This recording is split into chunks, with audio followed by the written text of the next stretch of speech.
Setelah hanya meraih 3 poin dari 5 pertandingan pertama grup C putaran ketiga kualifikasi Piala Dunia 2026 zona Asia, timnas Indonesia bangkit dengan meraih kemenangan atas timnas Arab Saudi. Dalam pertandingan yang dimainkan di Stadion Utama Gelora Bung Karno itu, 2 gol dari Marcelino Ferdinand membuat skuad Garuda berhasil meraih kemenangan pertama di putaran ketiga kualifikasi Piala Dunia 2026 zona Asia.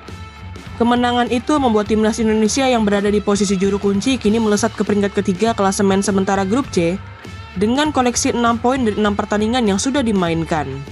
Dengan koleksi 6 poin hingga saat ini, skuad Garuda berhasil melewati rekor yang dicatatkan oleh timnas Vietnam yang berhasil meraih 4 poin pada putaran ketiga kualifikasi Piala Dunia 2022 zona Asia. Selain itu, hasil imbang dalam pertandingan antara timnas Bahrain melawan timnas Australia juga membuat skuad asuhan Sinteyong kini hanya berjarak 1 poin dari timnas Australia yang berada di peringkat kedua. Hal itu membuat peluang timnas Indonesia untuk lolos ke Piala Dunia 2026 kembali terbuka lebar setelah sebelumnya sempat terancam karena 2 kekalahan beruntun dari timnas Cina dan timnas Jepang. Yuk, simak bagaimana skema hitung-hitungan terbaru agar timnas Indonesia bisa lolos ke Piala Dunia 2026 mendatang. Sebelum menonton video ini lebih lanjut, boleh like, komen, subscribe, dan share ke teman-teman kalian ya. Serta nyalakan juga loncengnya agar tak ketinggalan video terbaru dari Bench Football Indonesia.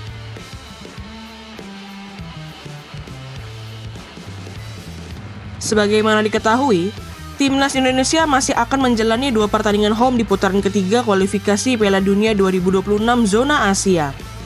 Kedua pertandingan yang akan dimainkan di Stadion Utama Gelora Bung Karno itu akan dimainkan saat skuad Garuda menghadapi timnas Bahrain di bulan Maret tahun 2025 dan menghadapi timnas Cina pada bulan Juni tahun 2025 mendatang. Untuk memperbesar peluang lolos ke Piala Dunia 2026, timnas Indonesia harus sanggup meraih kemenangan saat menjamu timnas Bahrain dan timnas Cina di Stadion Utama Gelora Bung Karno. Walaupun gagal meraih kemenangan saat bermain di Bahrain dan Cina, target untuk meraih kemenangan atas kedua tim itu menjadi target yang sangat realistis bagi skuad asuhan Sinteyong. Misalnya saja saat timnas Indonesia bertandang ke Bahrain, skuad Garuda seharusnya berhasil meraih 3 poin atas tim tuan rumah jika wasit Ahmed Alkaf tidak membuat keputusan yang merampok kemenangan skuad Garuda. Sedangkan saat menelan kekalahan dari Cina, timnas Indonesia pun sebenarnya sangat mendominasi pertandingan dengan penguasaan bola yang mencapai 76%. Selain itu, rotasi besar-besaran yang dilakukan oleh Coach Sinteyong dalam susunan pemain timnas Indonesia juga menjadi penyebab kekalahan tim Garuda dari timnas Cina. Dengan kata lain, kualitas pemain dan permainan yang dimiliki oleh timnas Indonesia sebenarnya bisa untuk meraih kemenangan atas timnas Bahrain maupun timnas Cina nanti.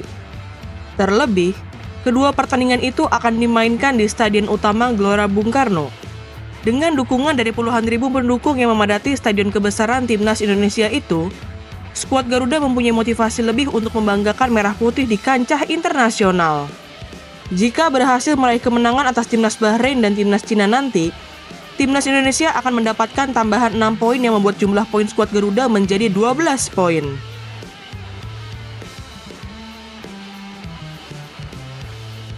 Selain masih memiliki 2 pertandingan home melawan timnas Bahrain dan timnas Cina di Stadion Utama Gelora Bung Karno, timnas Indonesia juga masih akan bertandang ke Australia pada bulan Maret tahun 2025 dan bertandang ke Jepang pada bulan Juni tahun 2025 nanti.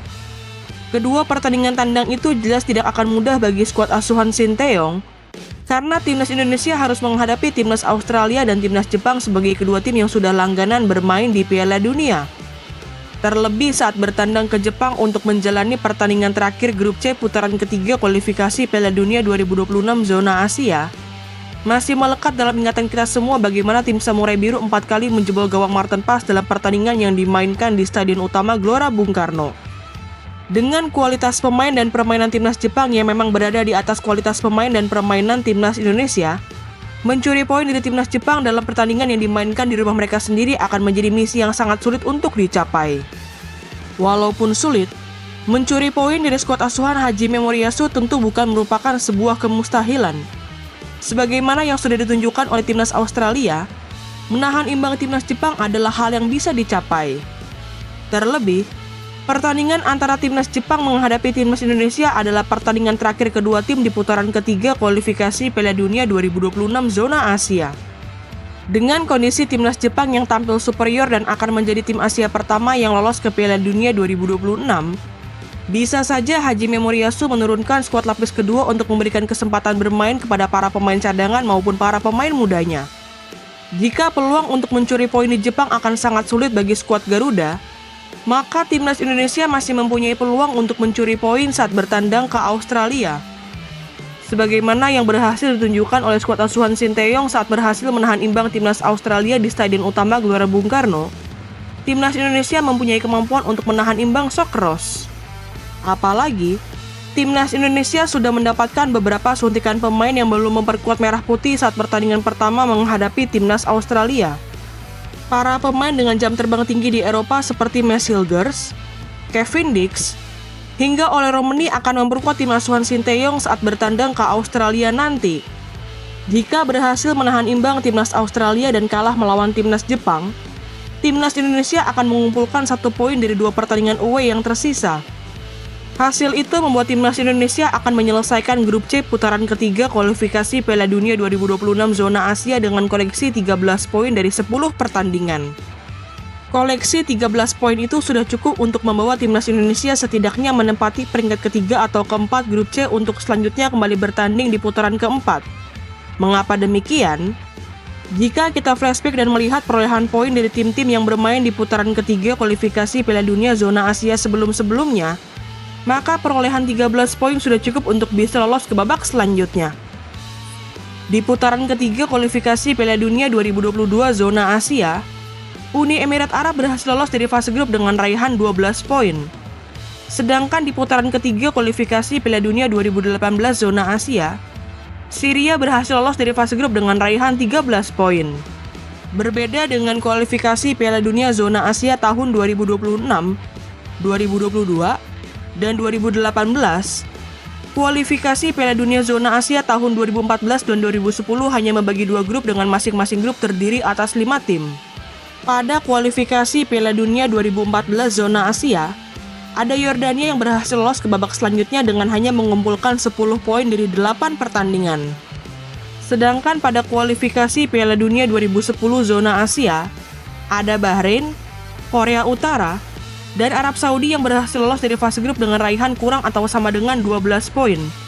Bahkan, Bahrain yang saat itu hanya mengumpulkan 10 poin dari 8 pertandingan berhasil lolos ke babak selanjutnya.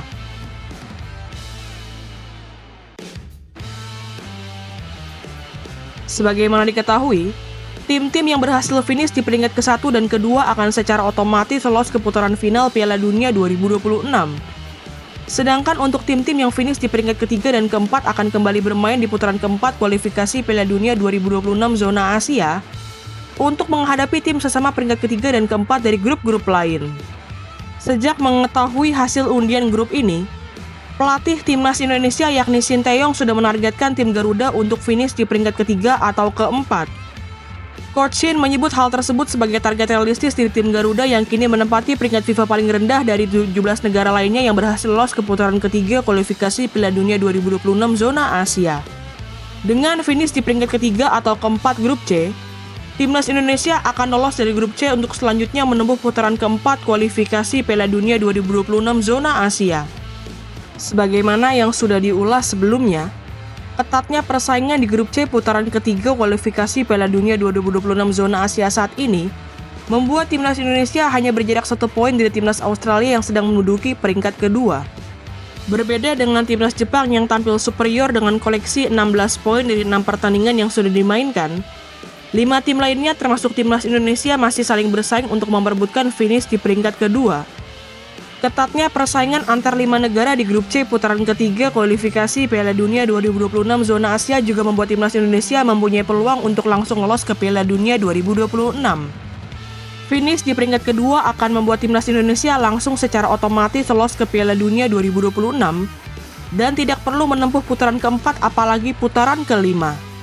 Selain bisa menghemat anggaran yang harus dikeluarkan oleh PSSI untuk memainkan pertandingan di putaran keempat atau bahkan putaran kelima, dan menjaga kebugaran para punggawa timnas Indonesia, bermain di putaran keempat atau bahkan putaran kelima bisa mempersulit peluang bagi skuad asuhan Sinteyong.